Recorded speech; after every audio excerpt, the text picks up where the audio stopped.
Faktor-faktor yang mempengaruhi laju reaksi terdiri dari luas permukaan, konsentrasi, suhu, dan katalis. Sebelum kita mempelajari bagaimana pengaruh faktor tersebut terhadap laju reaksi, alangkah baiknya kita mempelajari sebuah teori terlebih dahulu, yakni teori tumbukan. Teori tumbukan menyatakan bahwa atom, ion, dan molekul harus bertumbukan untuk menghasilkan reaksi. Namun, tidak semua tumbukan dapat menghasilkan reaksi.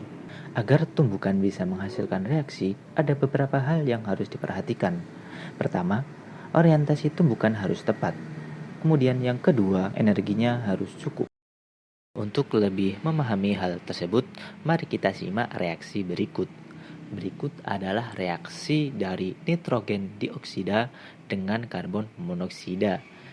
Pada video tersebut, nitrogen dioksida berupa asap orange pada tabung reaksi, sedangkan karbon monoksida berasal dari pembakaran korek api. Reaksi antara nitrogen dioksida dengan karbon monoksida menghasilkan nitrogen monoksida dan karbon dioksida.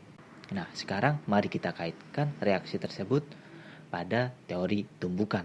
Hal pertama yang harus diperhatikan agar tumbukan menghasilkan reaksi adalah orientasi tumbukan yang tepat. Pada animasi tersebut, orientasi tumbukan tidak tepat. Orientasi tumbukan yang tepat seharusnya atom karbon pada molekul CO harusnya bersentuhan dengan atom oksigen pada molekul NO2.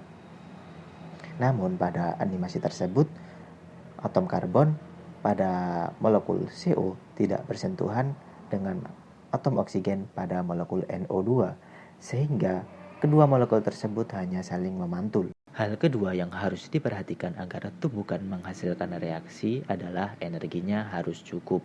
Pada animasi tersebut, meskipun orientasi tumbukan sudah tepat, namun kedua molekul tersebut masih memantul. Hal ini dikarenakan energi yang digunakan untuk tumbukan masih belum cukup.